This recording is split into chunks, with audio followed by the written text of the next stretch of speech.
Hi, this is Tchipakkan, and welcome to the Changing Times, Changing Worlds Wednesday show, or as when Henry suggested, CTCW Radio, bringing you the Wednesday shows, Mercury's, Hermes, and other wisdom powers and spirits to enlighten and enliven your night into your day with your host, Tchipakkan. And the topic tonight is healing. Oh yes, and before we do that, I wanted to give a reminder that we do post this on YouTube, which will be up in a day or so. So if you don't want your picture out there, turn off your camera and use the chat to ask any questions if you don't even want people to hear your voice.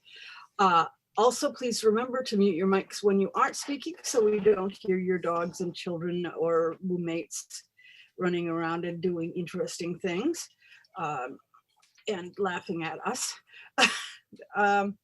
But do unmute your mic when you have a question, because we do want your input, and I am hoping other people will have very clever ideas. I'm going to tell you what our family has learned. And as we are talking about healing, it is time for me to use the usual disclaimers. I am not a doctor. I don't play one on the internet. I am an herbalist. I'm a human being who has learned that sometimes some things help me more than other things. And so do not take anything that is said on the show tonight as a medical diagnosis or prescription. We are simply people talking to each other about things we have learned. So that said, I will take a bit of tea, and I will tell you that I got several herbs that I'm very, very fond of. I am still drinking cold sweat tea every so often because it helps with postnasal drip. God knows what specifically it does. It's very good, and I put it in any cough syrup or anything against coughs I make, because there's nothing to stimulate a cough like a little bit of dripping down the back of your throat. I was first introduced to it when I had a stuffy nose at an SCA event, and I took some and I tasted it and I said, ew, that tastes like dirt.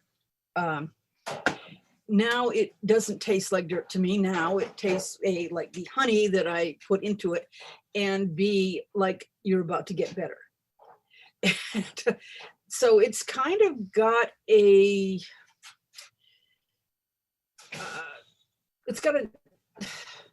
I could say woodsy, but not woodsy makes it sound like you're out in a pine forest. But it does have an earthy. Remember I said tastes like dirt. It has kind of an earthy taste, but it is not bad. And honey does a lot of things, not to mention that honey itself, and when you put honey in a tea, you get the benefits of honey. Honey is good for, is antiviral, antibacterial, antifungal, anti just about everything. So when I am making salves, I will use beeswax, which has the same properties, and they are good for all kinds of things. One point I really, really want to stress is you can all do it. Using herbs is not rocket science. It's something people do at home. It's something everybody used to do, and they don't anymore because we can go to the store and get aspirin, and the doctors approve of aspirin. And yeah, except that, have you ever noticed that, about 10% of whatever medicine in the world it is doesn't seem to work on you the way it's supposed to?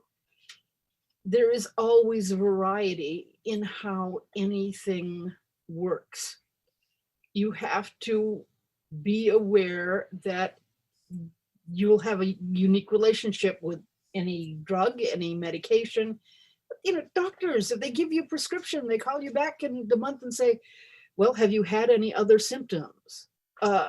this is important because people have unique reactions to various things. And my sister once had a sunburn and she came to my house and I pulled out the aloe vera plant that we keep in the kitchen.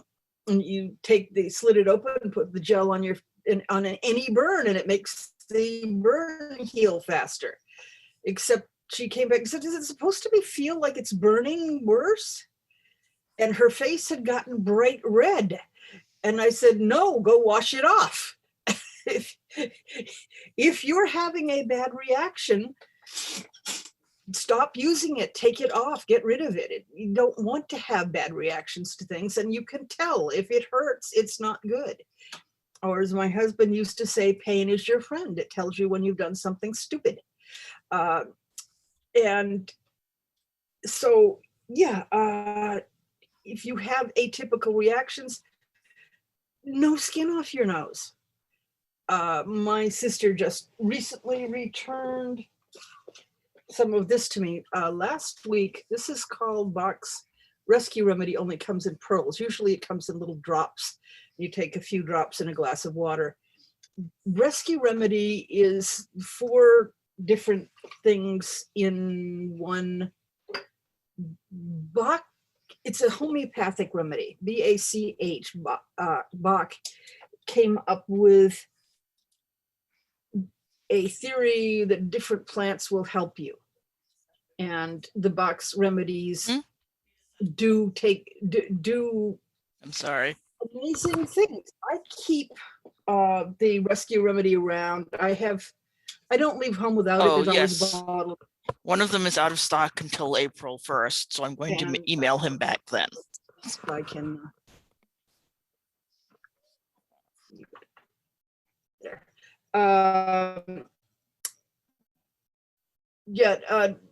Box flower remedies help you by if you have a certain personality issue, then if you have a mood issue, let's not say personality, but if you have a certain issue, it helps you deal with your tendency to overwork, to be a martyr, to be a victim, to get angry, whatever. And rescue remedy is a combination of 4 of those that if you have just had a shock, if you just had a stress, it will, it helps you not go into shock. And I used to use this in the water for my farm animals when they had been hurt, and it helped the animals. You cannot tell me that an animal who doesn't know the difference of water that has this stuff in it to another water is having a placebo effect, because he doesn't even know about it. So it just has I'm a great proponent of rescue remedy. And my kids are fond of the pearls, which they don't like drinking a glass of water. And personally, I think if you drink a glass of water after most trauma, you're probably better off anyway. But if you have but that's homeopathic, and I will mention homeopathic medication, which is essentially an energy effect. The amazing Randy used to try and put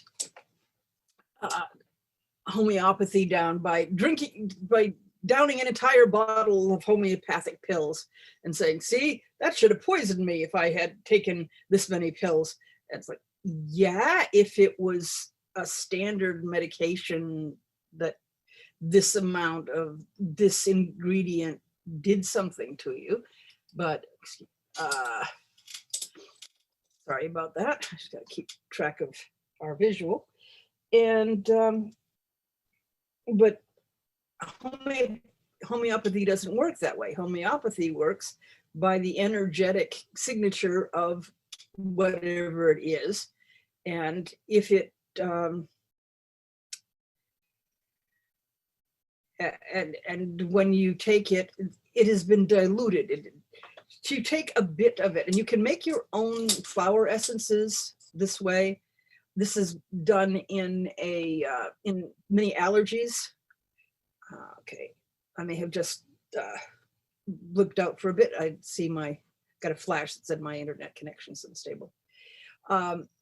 You put something into, whether it's a flower, whether it's a dead bee, whatever, into water. You put it into 10 ounces of water, let it sit for a day, shake it up, take 1 ounce of water out, put it in 9 other ounces, you got another 10.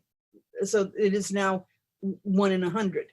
And then the next day you shake it again, mix it 1/10 to 1 part to 9 parts, do it again, and it starts becoming homeopathically effective at 6 dilutions, and the really powerful ones are 30 dilutions, which, as my husband would describe it, is 0 parts per billion. It shouldn't have any effect, but for some reason it does. I got stung by a white-faced hornet once, and my leg swelled up. It was like this wide all the way down to the ankle, and just like the ankle disappeared into the foot. And so I took Apis, which is the bee homeopathic, and the swelling went down. My leg was normal shaped again. Does this make sense? No, it doesn't make sense, but it works. And if it works, I'm going to use it. I'm going to remember it. I'm going to recommend it. There you go. Recommend it, but not medically. I'm not a doctor. I'm not a medical practitioner. I'm simply going to tell you it worked for me. I could say that if people follow the actual homeopathic creation, it is generally between 16 and 18 dilutions. Going to 30 is, like your husband says, is 0 part billion. But yeah, you have to have a good person making it that's not contaminating it. Yep, you have to be very, very careful to have it be non-contaminated. What I find very interesting is that when it is made commercially by big companies, they have these machines that shake the containers that have a little mechanical arm that shakes it, because when it's made by people, you take it and shake it. Which I believe, since I do energetic and magical work, you're getting intent in there each time. But I don't really believe that the mechanical arm that shakes it is going to do that. So I don't quite get how it works. I don't much care how it works, as long as it's not hurting anything.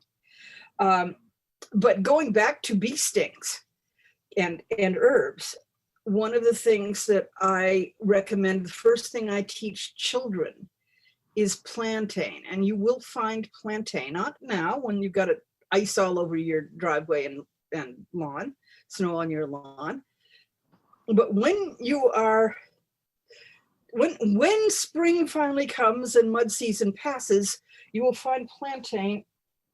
And if you don't know what I'm going to recommend, everybody should get one of these. It's a medicinal plants. It's a Peterson's Guide. And in the Peterson's Guide, it will tell you, does it look backwards to you? I don't know. It might be. I think I've seen a setting that turns it backwards and shows right and left, but I'm not sure. It only Right. looks backwards to you. Oh, it's only backwards to me. Okay, that's good for me. Anyway, the medicinal guide will tell you what things are. It's got in the middle of it, it has a lot of actual photographs, and in the rest of it, it's got very nicely done diagrams and pictures of the plants to help you identify them. And mine, I'm being careful to keep the binding tight, has a great number of dried plants stuck into it. I believe that plants come to you when you need them. And so what is growing in your yard is probably going to be what you need. For most people in America these days, it'll be things like dandelion and burdock and nettles and clover, and all of these things are really good for you. One year I went out and I saw something that I hadn't noticed before, and it was so I went and looked it up. It was mugwort. And I said, what's taking over the yard? What's it good for? So I looked in my guide. Actually, I looked in my, here's the second book I'm going to recommend to everyone. The little encyclopedia of herbs. And it is, and there's several of these out here. This one's kind of old, so there may be a different one. And you can look up an herb and you can see what it's good for. And it turned out mugwort was good for digestive problems, insomnia, and depression, which 3 out of 4 of the people in the house have. So I said, aha, and started brewing up a pot of mugwort tea, which we all drank at the beginning of a meal. And yeah, things seemed it did seem to help us. And we went through all of the mugwort I had harvested, but plants, I believe, come to you. Oh, and I didn't finish my story about bees. Plantain. Plantain is a plant that it is said it likes to be walked on. It's a fairly flat plant. It has a roseate. I really need to learn how to share pictures. Plantain makes a collection of flat leaves. They have very heavy ribs, and you can look it up. You're on a freaking computer. You can look up plantain, and it has a little stalk that comes up out of it. The Native Americans called it white man's footprints because it was not native to the US, but the Europeans couldn't feel that they could live without it, so they brought it with them. And everywhere white people went, the plantain went too. And plantain, not the same as the banana relative.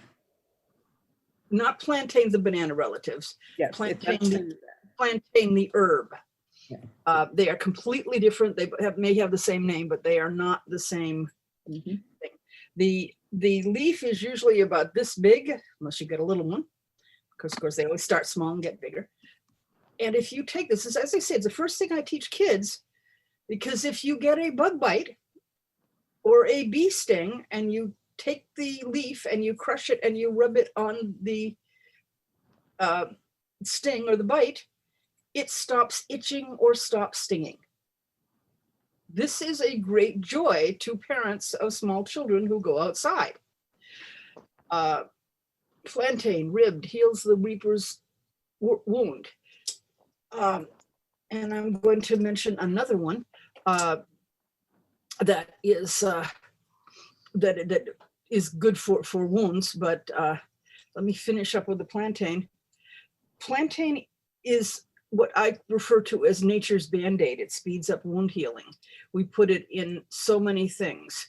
It is one of the first herbs, one of the herbs that the Anglo-Saxons loved, and along with mugwort and a few others.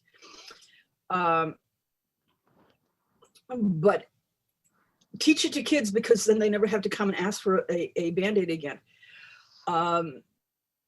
It's, then I'm not going to tell little boys to rub dirt on it, but I am going to tell you to rub plantain on it to make the sting or the thing. Honor, did you have something you wanted to add? Yes. In some regions of the US, I ran across it in a book by Gene Stratton Porter, who wrote a fantastic book called The Harvester about growing medicinal herbs. The plantain is a name for a high-stalked plant with gray fuzz-covered leaves that have bright yellow flowers blooming successively up, or rather down, the stalk. And the flowers were an essential component of what used to be called a blood cleanser and tonic. So it probably helped the liver work better, because that's how most blood cleansers worked. That's interesting. I don't recognize that description of it, but I'm going to also mention yarrow, which is another plant that it could be yarrow. Yarrow, it makes a delicious tea. It grows around, and it was the harvester's helper. People would take, they say that they would take when they passed yarrow, when they were out to the fields with their scythes, they would grab a yarrow plant when they passed it and tie it onto the scythe handle, so they would have it there. And because it was a blood stauncher, it is basically the styptic of the plant community. And if you need to, so yarrow is the styptic. Yeah, but it is delicious, and this is kind of important. It's delicious if you brew it like tea for 2 or 3 minutes. If you brew it medicinally and put it for 10 minutes, it's going to be strong enough to be a little nasty. Another thing that grew in our yard for a while was motherwort, and my daughters had a really bad period one day, and so I brewed her up some motherwort because it's supposed to be very good for women's issues. And I was headed with my cup to the stairs to take it up to her, where she was lying on her bed being very sorry for herself and in pain. And I took a sip, and I went and tossed it down the sink because I knew she wasn't going to bother drinking it because it was so nasty. To which point she said, yes, I should have at least let her try it. My feeling is, in that case, what you do is you steep it for less time and let them drink more of it, so that they can actually get it down, and then not have to deal with the intensity of the of that. But I will start them out with plantain, and then I will move on to the next thing I will teach locally is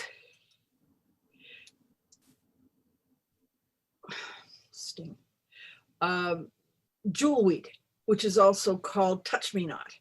It has yellow flowers. It grows in the summer and fall up to freezing. It is very tender. It has stalks that are about that big, and they're hollow, but they are kind of spongy. And when the flowers are done, they make little teeny things that look like bananas that are about that big, green. And if you touch them, they explode, making little curl back things, and shoot the seeds out. And if you can, we used to play with them up the lake. They grow in wet areas, and they're just fun to touch the pods because one little touch and they go twing. If you can catch the seeds, which is kind of hard, and then also another good game for children is they taste like walnuts. I would definitely not bother trying to collect enough of them to use in cooking, but it is something that the kids can play with. But touch-me-not, antidotes, poison ivy. So if you, in most places there's poison ivy growing, you can find touch-me-not growing, except for the warning that touch-me-not or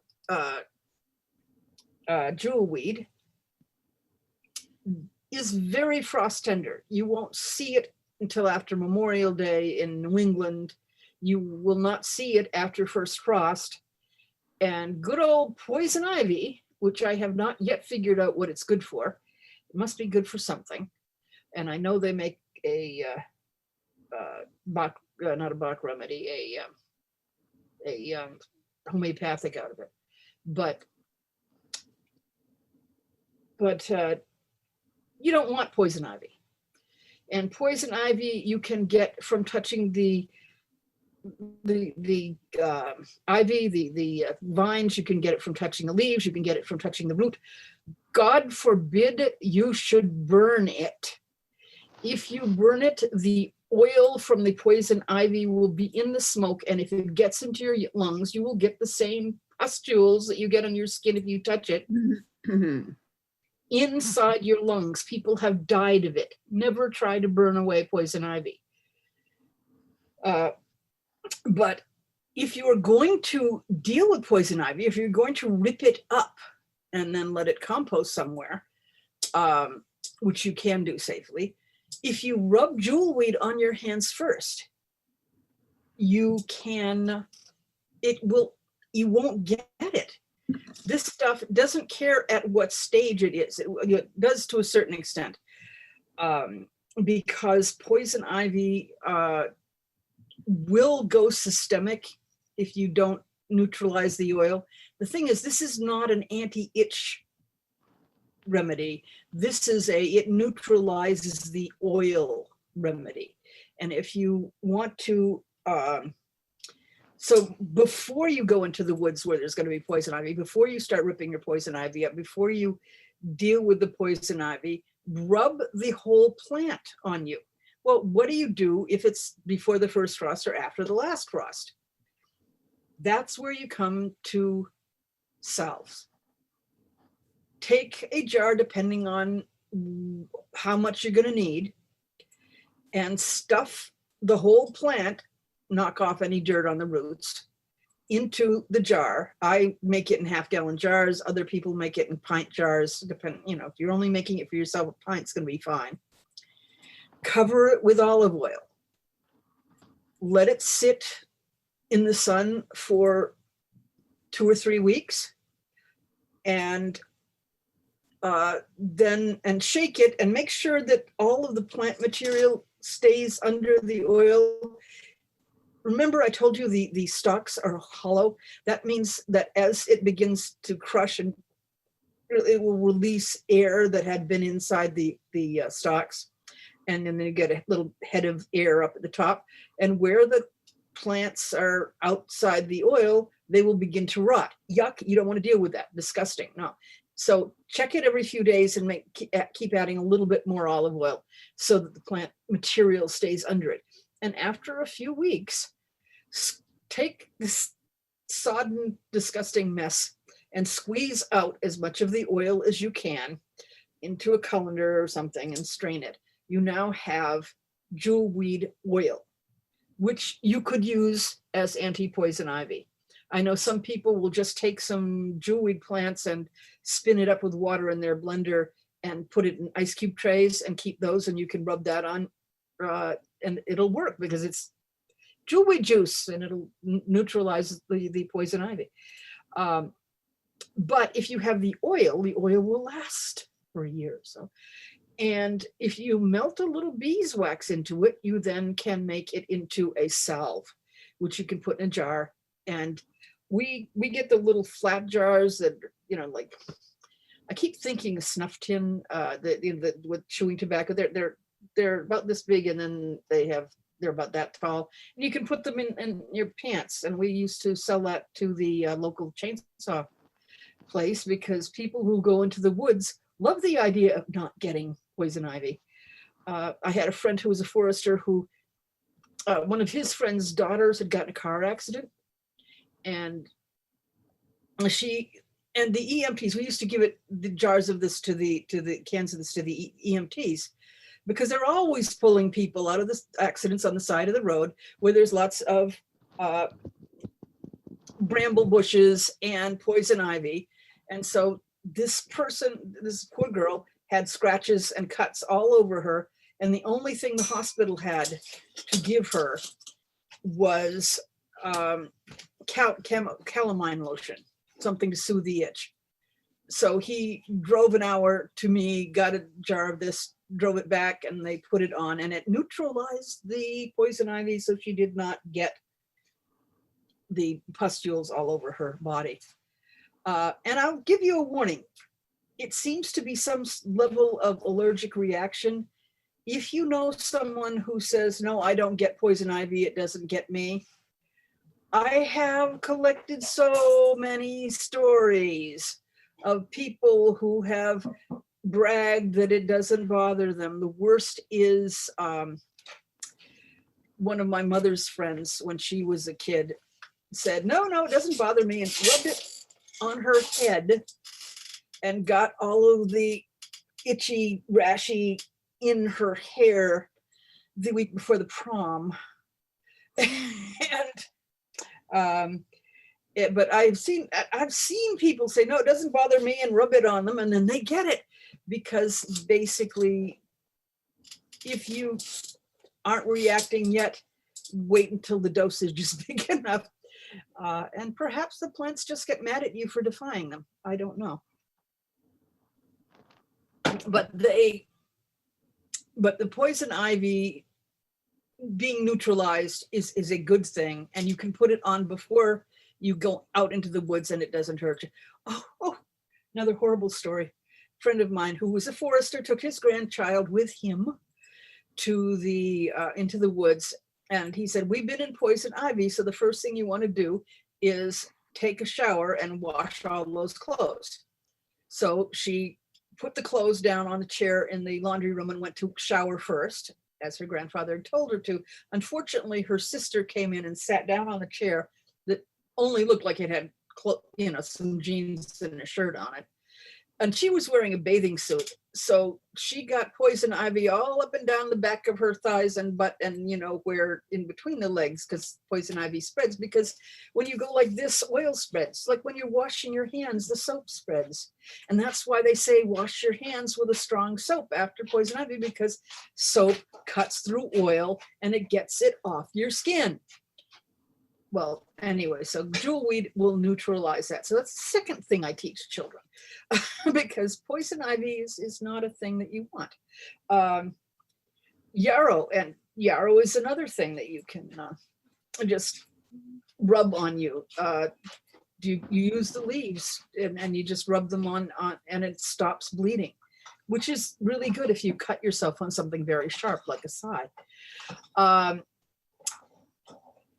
But I'm trying to remember, there are other things that yarrow is good for. Let's see, let me check the chat and see if there's anything in there that is very important. See if there's any. Oh, good. Somebody has put in, believe it or not, poison ivy does have a purpose beside making your skin itch. Well, I'm going to have to read that article later. Meanwhile, I'm going to add it to the chat so the people here can read it if they get a chance. Anyway, poison ivy is used to treat pain, rheumatoid arthritis, menstrual periods, swelling, and itching disorders. Yes, and I understand that nettle was planted along the sides of the roads where the Roman soldiers marched, because they thought that would help them not, the burning sensation you get from applying nettles to your legs. It helps warm them up. I think I might actually prefer being cold. Has anyone tried, I understand, and you have not tried it yet, that if you put cayenne into your shoes, which will make your inside of your shoes and your feet and your socks red, and they do think that it's you should use it with socks, but it's a counter irritant, and it helps keep your feet warm. I haven't used it yet. Link didn't work for you. Oh, that's too bad. I'm definitely going to, but I will look for that. I wonder if it's too short. Anyway, but yes, those are wonderful. What are other things? Oh, bronchitis, colt's foot, not, is it colt's foot? Bronchitis, not colt's foot, mullein. Mullein, you may have seen looking very dramatic. I've seen people use it simply as a dramatic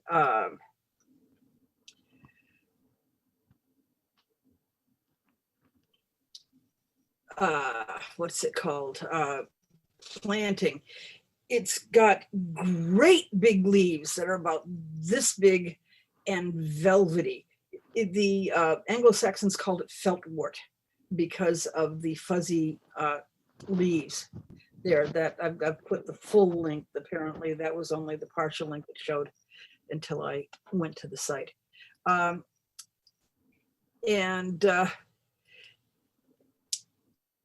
It is good for bronchial conditions. I got this one from the guy that works at my health food store, is really good with a lot of things. And he says the key to this, if you really have very, very bad congestion and have a lot of gunk in your lungs and you've got to get it out, smoke it. Medicinal smoking is a thing that people use. I know cannabis is very popular these days. Maybe somebody wants to talk about the benefits of cannabis.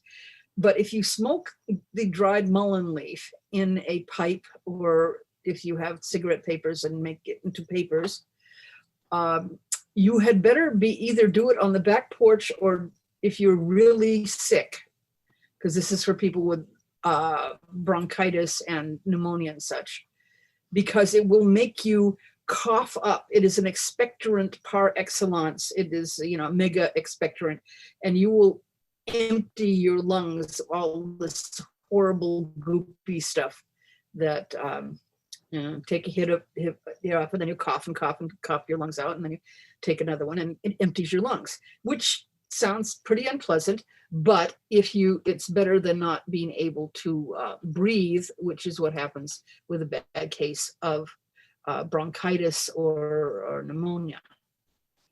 And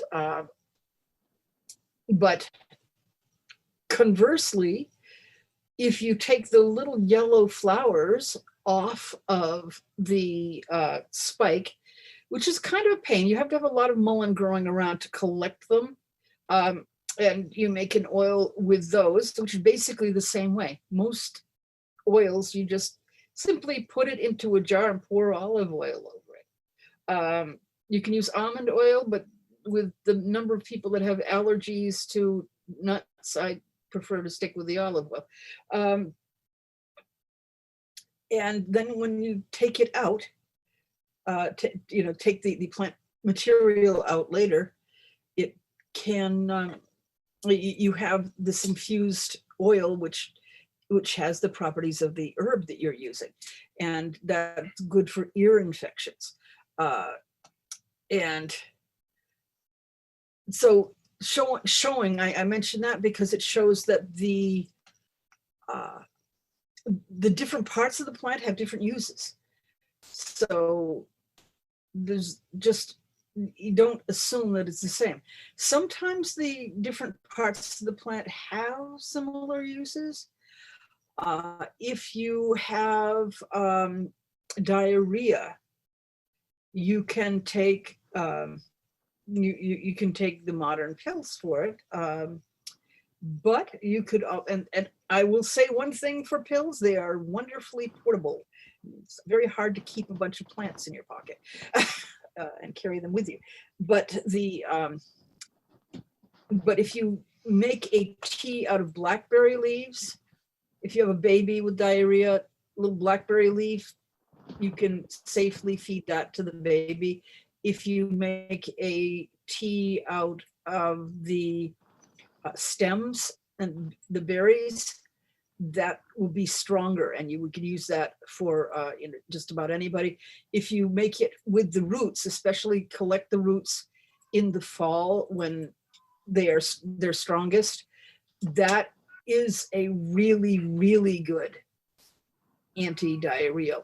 On the other hand, if you want it really easy and yummy tasting, Chambord Liqueur, which is a black raspberry liqueur. It comes in little bottles that they're round and they're very cute. And don't drink more than a couple ounces of Chambord because it'll stop you up like a plug. So you got to be aware that even when you're drinking something for the flavor, it is going to have an effect. I think if you have any prescriptions and you talk to your doctor, your doctor is going to, well, if you're taking this drug or this, I know heart pills, I know some antidepressants, you must not drink grapefruit juice because it actually, as I understand it, usually intensifies the dose, which means that the doctor is no longer in control of how strong it is, which is not a good thing. So yes, it's important to be aware of interactions between herbs and foods. Any food should be considered an herb, and drugs. And I am old enough that I was able to watch back in the 80s and 90s when I started using this. I was so excited. In about 95, they came out with the first book that talked about herb and drug interactions. Now there's a lot more information about it. On the other hand, there's a lot of doctors out there who just seem to think, well, I have learned medicine, I haven't got time to learn herbs, so all I know is that they interact, so don't use it. Here's another one, Feverfew, very good, well-known anti-migraine herb, but it neutralizes migraine medication. So can't take Feverfew and the medication. You can't, and the medication neutralizes the Feverfew too. So if you try both in desperation to stop the horrible agony of migraine, then neither of them will work. So, but quite often when you're trying to figure out why a medication is not working for you, maybe something you're eating or making it interacting with something you take. Sometimes they intensify them, sometimes they neutralize them. So always look up the interactions, and yay, there's an internet now. So I'd say that is a good thing. It makes it easier to look things up when you are trying to make sure. What else I got here? I threw these over here. This is my last bit. I've got to make another batch of cough syrup. I invented this cough syrup a few years ago for my friend Honor, who has a severe allergy. Most cough syrups commercially have alcohol in them, and for reasons I cannot understand. And she is very allergic to alcohol. And she also avoids any artificial colors or flavors. And my goodness gracious.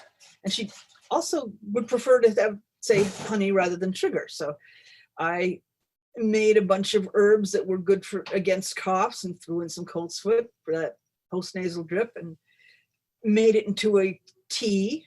And then I put that tea, took out the herbs, put into honey and boiled it down again so that it was strong enough that it doesn't go bad. When it's a syrup, it will not go bad. If it is a tea, it will go bad. So you got to make sure it's nice that you re-thicken it, but gently so that you don't boil off the important things. And I sent some to her and she was quite pleased with how it worked. And as a matter of fact, I hate to admit it, but I'm often pleased and surprised at how, yes, I've learned that the ones I've used in the past work beautifully. And yet I try a new herb and I'm like, wow, that worked. So that's a little embarrassing, but it is also true. I'm going to ask at this point, if any of you have any other remedies that you'd like to share. Let's see. I don't see anything on. Oh yes, also works with poison oak or sumac. And as a friend of mine told me when I had given them the anti-poison ivy ointment, it cleaned up my athlete's foot. And I said, really? And then I went back and I looked in my Peterson's guide and it said, yes, it works on athlete's foot. So yeah, very few of these drugs are one-trick ponies. They do lots of things. So let's see if there's anything on the Facebook. No, yet, but feel free to ask questions. Oh, Honor wants to say something. Honor, where's Honor? Say something, Honor. Hi, I wanted to point out that there are a lot of problems with using older herbals, especially for European plants, because the older herbals relied intensively on the doctrine of signatures. Like there's this plant called lungwort, which they called lungwort because it looks like the shape of a lung, or at least what the Anglo-Saxons thought a lung was shaped like, but it actually does almost nothing for lungs, although it is a useful herb for other purposes. Yeah. And the other thing is that I recently fell down the cellar stairs and, as usual, have sprained my knee, and this time both great toenails. Do you have any suggestions for herbs that you can get at a health food store that help with sprains? Because I get too many of them. Well, bruising, good old plantain is, I hope they have that at health food stores. I don't know. I've always picked it myself. Is good against bruising. And that's essentially the same thing for sprain. What was it? I know what it looks like, and I'm trying to remember. I think it's not breakbone. It's generally considered good for a fever.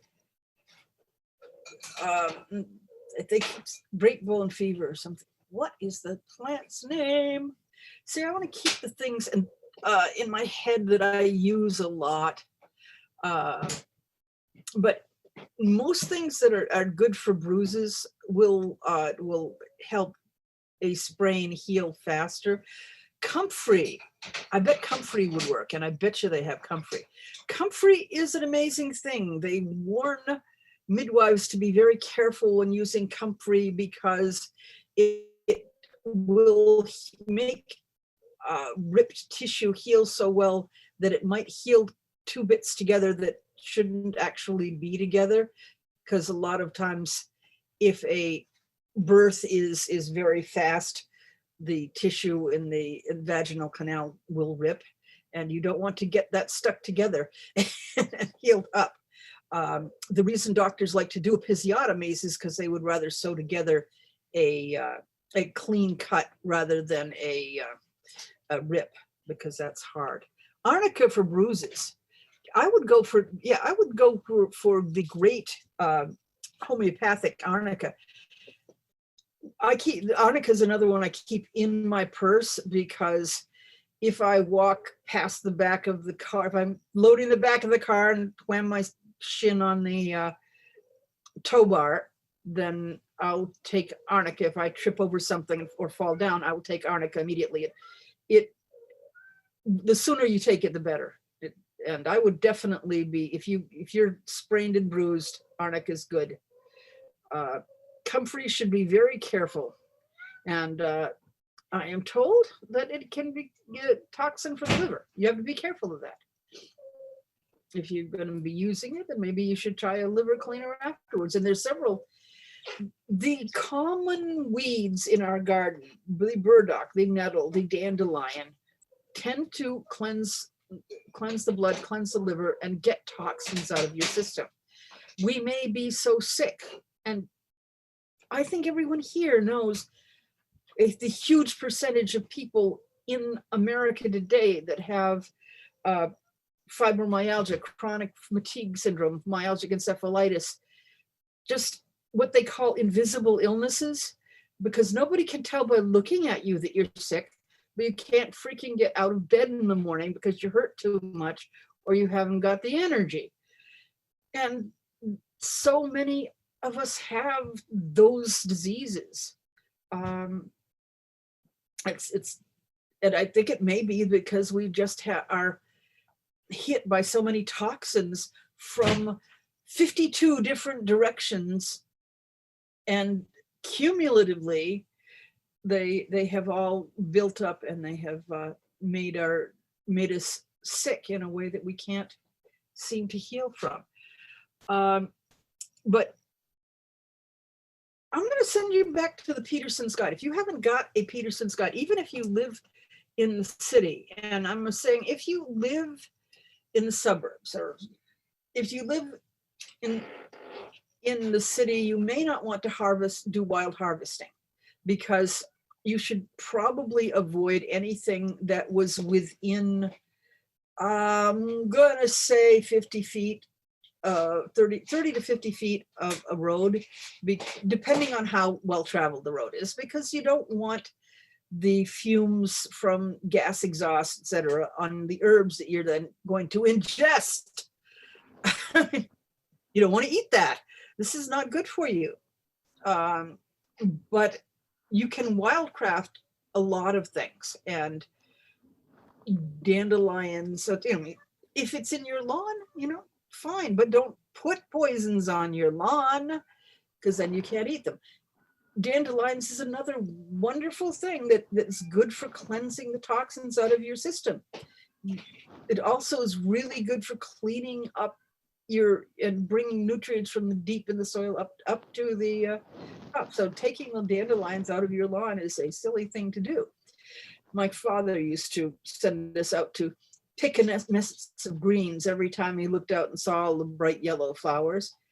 The thing to know is that once the dandelion has flowered, once there's a bloom, the leaves, which otherwise are a wonderful salad, become bitter. Everything you should harvest in its own time. Harvest the flowers when they're blooming. Harvest the leaves before the flowers bloom. Harvest the roots in the fall when they have stored up all of the good stuff to get through the winter. Yes, also plants will take up metals. Yeah, how they're cleaning up Chernobyl and other places by having the plants sucking the toxins out of the soil. So staying without 20 feet, yeah, you don't want to do that. Have a care for what your neighbors use. Yes, Roundup. I'm going to tell you a very sad story about Roundup. We kept rabbits. The rabbits were in cages that were in the barn about 100 feet away from the road. One time we were having guests, and so we didn't have room to put them they wouldn't all fit in the driveway. So we used Roundup along the side of the road so that they would not be walking in poison ivy beside the road week before. That was 3 weeks before our rabbits gave birth. And so I'm saying 100 feet away. The Roundup containers say on them, this is perfectly safe to use on food crops up to 3 days before harvest. Of course, that made me like, why the heck, if you're going to eat it, would you put a herb killer on your food crop? Explain that in a second. The point is that 3 weeks later, the rabbits were born 8 rabbit kits with 3 eyes between them. In developing fetuses, different things happen at different times. Apparently that was the time when they were forming their eyes. And we never ever had that problem, except that once that we'd put the Roundup on 100 feet away at the wrong point in gestation. And I did learn later why they say you can use it right up to 3 days before harvest, because 90%, if not more, of all wheat that is harvested in America has Roundup sprayed on the wheat before harvest, 3 days before harvest, because it softens the plant, it weakens the plant, and it makes it easier and cheaper to harvest. So 90% of all wheat that has been grown in America, they say that there are no traces of the Roundup in it. But does this have something to do with why so many people are allergic to wheat in America today? I think it's suspicious. I'm going to throw that same disclaimer. I have no proof. But is that true of organic wheat? No, because they don't use them. That's why I only eat organic wheat. We basically stopped eating anything that's wheat that's organic because, damn, it's got freaking Roundup on it. No. Anything that's sweet that's not organic, you mean? What did I say? Did I say it the wrong way? Yeah. Yeah, we will only eat organic because I don't trust Roundup.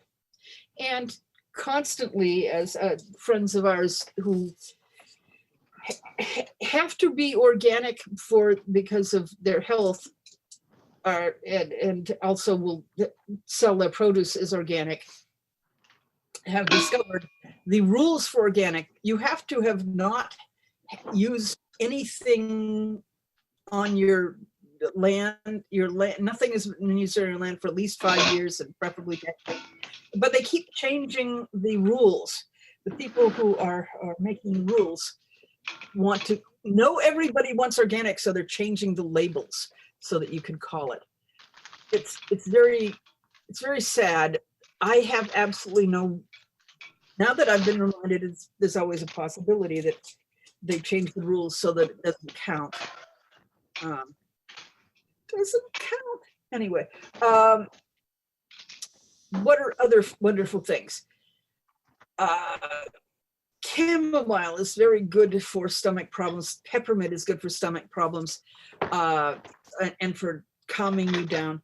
Peppermint is also, we tend to call peppermint in our house frog's breath because from Night Before Christmas, when the old guy says, there's nothing more suspicious than frog's breath.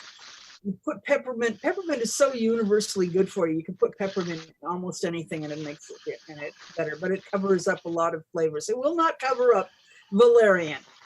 Valerian is indeed good as a sedative. It will put you to sleep, but it tastes like stinky feet. We walked into a selling room at a conference once, and I said, somebody's selling herbs. I can smell the valerian. And over another side, we double wrapped it. But you just in the same huge room, valerian stinks that bad, but it's good for that. My doctor tells me that ginger, a wonderful anti-inflammatory, can raise your blood pressure. Oh, isn't that sad? Just a lovely thing for you people out there that are interested in anything that's an antioxidant. Chocolate, dark chocolate, has 18 times the antioxidant value of broccoli. So that if you eat, and it's basically, they work this out at per ounce. So if you would ordinarily eat 4 ounces of broccoli, on the days you don't eat broccoli, if you eat 1 ounce of dark chocolate, then you are still getting 4.5 times the amount of antioxidants that you would have gotten from your broccoli on the days you ate broccoli. So yes, there are good things in chocolate too. So again, I would really like to see if there's anybody out there that has other things that they would like to contribute, because I've been talking by myself. I don't think I'm that smart. I am old, and we have managed to get a few things. Corporate food companies are big lobbies in Washington. Well, yes, if you have to make it more expensive, then you want to keep the costs down. So, and I see that it's 9. Oh, poot. I don't want it to be 9 yet, but this is just a way that you can heal yourself with these things. So I'm going to finish up by reminding you that this is the Changing Times, Changing Worlds show, which is there to let you know what kind of things the Changing Times, Changing Worlds conference has, because healing, complementary and alternative healing is one of the things we do. So tell all your friends about both the weekly show and which gets posted on the Changing Times, Changing Worlds YouTube channel, and the conference, which is going to be held virtually again this year, as it was last year, November 8th to the 14th. Evening classes and panels will be on Monday through Friday, and all day long on the weekends. And the Changing Times, Changing Worlds website is CTCW.net. So that should. If you have anything that you would like to hear more about, whether it is on divination, ghosts, I'm trying to get up some people who have good personal ghost stories for an upcoming show. Next week we have, where is my list of, I want to have a list of, I know I have it here somewhere. The Changing Times shows. I've got several lined up. Next week, got Arkenstone, who's going to be talking to us about vampires and other energy suckers. On the 10th of March, I've got Lyrian Tower talking about death. Got Cindy Eileen on the 17th, who's going to be talking about non-binary perspective and having to do with how that affects the magic in various rituals. So yeah, we got fun stuff coming. And thank you all for coming tonight. And I don't see any more questions, so I guess I'm going to push the button that says stop. And is everybody, that was your last chance, guys. I'm gonna turn off the recording thing. Okay. Thank you for joining us.